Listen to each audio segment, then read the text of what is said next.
Different cases ಏನು ಕಣ್ಣಿಗೆ ತುಂಬಾ ಡ್ಯಾಮೇಜ್ ಆಗುವಂತ ಸನ್ನಿವೇಶಗಳು ಯಾವ್ದು ಅಂತ?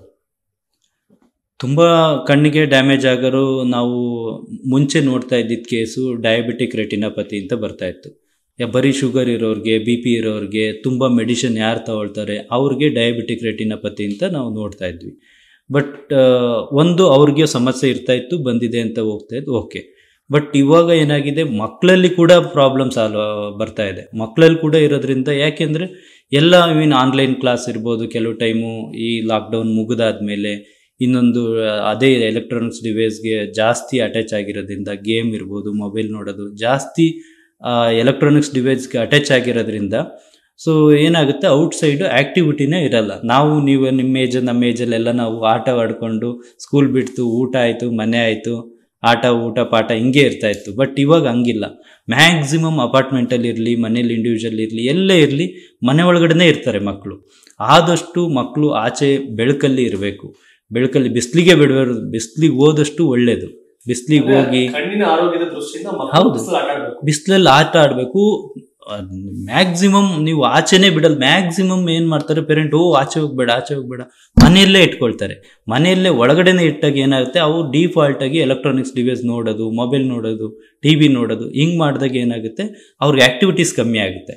ಆ್ಯಕ್ಟಿವಿಟೀಸ್ ಕಮ್ಮಿ ಆದಾಗ ಈ ಥರ ಕಣ್ಣಿನ ಪ್ರಾಬ್ಲಮ್ಮು 3 ವರ್ಷ ಮಗು, 4 ವರ್ಷ ಮಗು, ಇವ್ರಿಗೆಲ್ಲ ನೋಡಿ ಎಷ್ಟು ಕನ್ನಡಕ ಆಗ್ತಾ ಇದ್ದಾರೆ ಅಂದರೆ, ಸುಮಾರು ಜನ ಕನ್ನಡಕ ಯೂಸ್ ಮಾಡ್ತಾ ಇದ್ದಾರೆ. ಇದೆಲ್ಲ ಒಂದು ಮೈನ್ ರೀಸನ್ನು. ಮಕ್ಕಳು ಸ್ವಲ್ಪ ಆ್ಯಕ್ಟಿವಿಟಿಗೆ ಆಚೆ ಆಟ ಆಡಿದ್ರೆ ಸೊ ಅದು ಟೈಮ್ ಅಲ್ಲೇ ಸ್ಪೆಂಡ್ ಆಗುತ್ತೆ. ನಿಮಗೆ 4 ಅವರ್ ಮಗು ಟಿ ವಿ ಅಥವಾ ಮೊಬೈಲ್ ನೋಡ್ತಾ ಇದೆ ಅಂತಂದರೆ ಅಲ್ಲಿ ಒಂದು 2 ಅವರ್ 2.5 ಅವರ್ ಕಟಪ್ ಆಗುತ್ತೆ, ರೆಡ್ಯೂಸ್ ಆಗುತ್ತೆ. ಯೂಸ್ ಮಾಡಲೇಬೇಡಿ ಅಂತ ಇಲ್ಲ, ಬಟ್ ಮಾಡೋ ಓವರ್ಸ್ ರೆಡ್ಯೂಸ್ ಆಗುತ್ತೆ.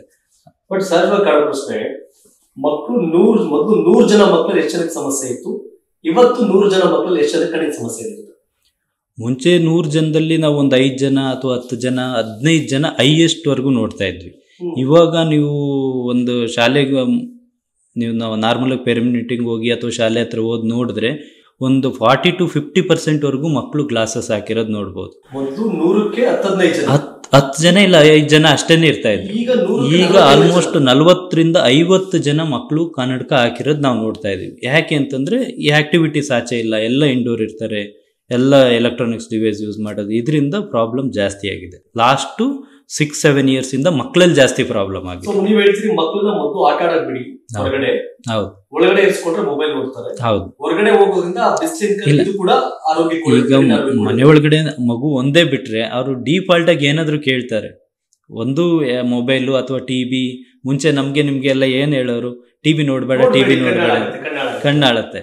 ಸೊ ಇವಾಗ ಟಿವಿ ಮೊಬೈಲ್ ಎರಡೂ ಇರೋದ್ರಿಂದ ಸೊ ಸ್ವಲ್ಪ ಆಕ್ಟಿವಿಟೀಸ್ ಆಚೆ ಮಾಡಿಸೋದ್ರಿಂದ 15 ಅಡಿ ದೂರದಲ್ಲಿ ಟಿವಿ ನೋಡಿದ್ರೆ ಕಣ್ಣಾಳಾಗುತ್ತೆ. ಇವಾಗ ನೋಡಿ, ಅವಾಗ್ಲೇ ದೊಡ್ಡವ್ರು ಏನ್ ಹೇಳೋರು, 10 ಅಡಿಯಿಂದ ಟಿವಿ ನೋಡಿದ್ರೆ ಕಣ್ಣಾಳಾಗುತ್ತೆ ಅಂತ ಹೇಳೋರು.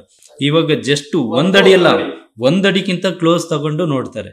ಸೊ ಇದರಿಂದ ಪ್ರಾಬ್ಲಮ್ ಡೆಫಿನೆಟ್ಲಿ ಜಾಸ್ತಿ ಆಗುತ್ತೆ. ಮಸಲ್ಸ್ಗೆ ಪ್ರಾಬ್ಲಮ್ ಆದಾಗ ಏನಾಗುತ್ತೆ, ಆಪ್ಟಿಕ್ ನರ್ವ್ಗೆ ಪ್ರಾಬ್ಲಮ್ ಆಗ್ಬೋದು, ರೆಟಿನಾದಲ್ಲಿ ಪ್ರಾಬ್ಲಮ್ ಬರ್ಬೋದು, ಕಾರ್ನಿಯಾದಲ್ಲಿ ಪ್ರಾಬ್ಲಮ್ ಬರ್ಬೋದು. ಇದೆಲ್ಲ ಪ್ರಾಬ್ಲಮ್ ಸ್ಟಾರ್ಟ್ ಆಗುತ್ತೆ. ಬಟ್ ಸಹಜವಾಗಿ ನೀವು ಆಗ್ಲೇ ಹೇಳಿದ್ರಿ, ಒಂದು ಮೊಬೈಲು ಮತ್ತು ಬೇರೆ ಬೇರೆ ಲೆಕ್ಕಾಚಾರ, ಬೇರೆ ದೇಹದ ಬೇರೆ ಯಾವ ಕಾಯಿಲೆಯಿಂದ ಕಣ್ಣಿಗೆ ಸಮಸ್ಯೆ ಆಗ್ಬೋದು, ಕಣ್ಣಿಗೆ ಸಮಸ್ಯೆ ಬರುವಂತದ್ದು ಯಾವ ಕಾಯಿಲೆಗಳಿದೆ, ಲೈಕ್ ಶುಗರ್, BP, ಈ ತರದ್ದು ಕೂಡ ಒಂದಷ್ಟು ಚರ್ಚೆ ಇದೆ. ಸೊ ಅದೇ ಯಾವ ರೀತಿ ಆಗುತ್ತೆ ಅಂತ. ಕೆಲವು ಟೈಮಲ್ಲಿ ಏನಾಗುತ್ತೆ, ನಾವು ನೋಡಿರೋ ಪ್ರಕಾರ ಲಾಸ್ಟ್ ಕೆಲವು ಮಗುಗೆ ಇನ್ನೊಂದು ಪ್ರಾಬ್ಲಮ್ ಇರುತ್ತೆ, ಬೇರೆ ಏನೋ ಒಂದು ಹೆಲ್ತ್ ಇಶ್ಯೂಸ್ ಇರುತ್ತೆ. ಆವಾಗ ಡಾಕ್ಟ್ರು ಮೆಡಿಸಿನ್ ಎಲ್ಲ ಕೂಡ ಅವಶ್ಯಕತೆ ಇರುತ್ತೆ. ಅದು ರಿಕ್ವೈರ್ ಆಗೋಕ್ಕೆ ಮಿನಿಮಮ್ ಕೋರ್ಸು 6 months 3 months ಇರುತ್ತೆ.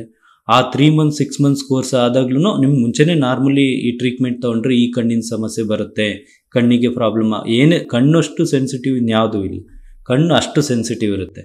ಈ ಮೆಡಿಷನಿಂದ ಈ ಕಣ್ಣಿಗೆ ಆಗೋ ಪ್ರಾಬ್ಲಮ್ ಮುಂಚೆನೇ ಹೇಳಿರ್ತಾರೆ. ಸೊ ಆವಾಗ ಏನಾಗುತ್ತೆ, ನಿಮ್ಮ ಮಕ್ಕಳಲ್ಲೇ ಆಗಲಿ ದೊಡ್ಡವರೇ ಆಗಲಿ ಹೇಳ್ದಾಗ ಏನಾಗುತ್ತೆ, ಅವರು ಈ ಥರ ಆಗೋ ಚಾನ್ಸಸ್ ಇರುತ್ತೆ ಅಂದಾಗ ಮೇಯ್ನ್ ಕ್ಯಾಟ್ರಾಕ್ಟ್ ಬರೋ ಚಾನ್ಸಸ್ ಇರುತ್ತೆ. ನಾರ್ಮಲಾಗಿ ನಾವು 65-70 yearsಗೆ ಕಣ್ಣಿನ ಪೊರೆ ಏನಂತೀವಿ, ಕ್ಯಾಟ್ರಾಕ್ಟ್ ತೆಗಿಬೇಕು. ಅದನ್ನು ತೆಗೆದು ಟ್ರಾನ್ಸ್ಪರೆಂಟ್ ಮತ್ತೆ ಹಾಕ್ತಾರೆ ಬೇರೆ ಲೆನ್ಸ್ ಅದೇ ಜಾಗಕ್ಕೆ. ಸೊ ಅವಾಗ ಏನಾಗುತ್ತೆ, ಅರ್ಲಿ ಕ್ಯಾಟ್ರಾಕ್ಟ್ ಬರೋ ಚಾನ್ಸಸ್ ಇರುತ್ತೆ. ಸೊ ಈ ಸಮಸ್ಯೆ ಬರೋದು ಏನಾದರೂ ಮೆಡಿಷನ್ ತಗೊಂಡು, ಬೇರೆ ಕಾಯಿಲೆಯಿಂದ ಅವ್ರು ಸುಮಾರು ಮೆಡಿಷನ್, ಸುಮಾರು ವೆರೈಟಿ ಬೇರೆ ಬೇರೆ ಮೆಡಿಷನ್, ಅದಕ್ಕೆ ಒಂದು ಪ್ರಾಬ್ಲಮ್ಗೆ ಇದೊಂದು ಪ್ರಾಬ್ಲಮ್ಗೆ ಎಲ್ಲ ಮೆಡಿಷನ್ ತಗೊಂಡು ಅವರು ಈ ಟ್ರೀಟ್ಮೆಂಟಲ್ಲಿ ಇರೋದ್ರಿಂದ ಆವಾಗ ಕಣ್ಣಿಗೆ ಪ್ರಾಬ್ಲಮ್ ಮೇಯ್ನಾಗಿ ಲೆನ್ಸ್ ಪ್ರಾಬ್ಲಮ್ ಆಗುತ್ತೆ, ಇಲ್ಲಾಂದರೆ ರೆಟಿನಾದಲ್ಲಿ ಪ್ರಾಬ್ಲಮ್ ಬರ್ಬೋದು. ಕ್ಯಾಟ್ರಾಕ್ಟು ನಿಮಗೆ 60-70 ವರ್ಷಕ್ಕೆ 65 ವರ್ಷಕ್ಕೆ ಬರೋ ಕ್ಯಾಟ್ರಾಕ್ಟು 20 ಇಯರ್ಸ್ಗೂ ಬಂದಿದೆ, ಮಕ್ಕಳಿಗೆ ಬಂದಿದೆ. ಎಷ್ಟು 10 ಇಯರ್ಸ್ 9 ಇಯರ್ಸ್ ಮಕ್ಕಳಿಗೆಲ್ಲ ಬಂದಿದೆ. ಯಾಕೆ ಬಂದಿದೆ ಅಂತ ರಿಸರ್ಚಲ್ಲಿ ನೋಡಿದಾಗ ಆವಾಗ ಗೊತ್ತಾಯಿತು, ಇಲ್ಲಿ ತುಂಬ ಮಗು ಬೇರೆ ಬೇರೆ ಸಮಸ್ಯೆಯಿಂದ ಇತ್ತು, ಅದಕ್ಕೆ ಟ್ರೀಟ್ಮೆಂಟ್ ಜಾಸ್ತಿ ಆಗಿರೋದ್ರಿಂದ ಈ ಸಮಸ್ಯೆ ಬಂದಿದೆ ಅಂತ ಡಾಕ್ಟರ್ ಫೈಂಡ್ ಮಾಡಿದ್ದಾರೆ. ಬೆಂಗಳೂರಿನ ಸಮಗ್ರ ಸುದ್ದಿಗಾಗಿ ನೋಡಿ ಕರ್ನಾಟಕ ಟಿವಿ ಬೆಂಗಳೂರು.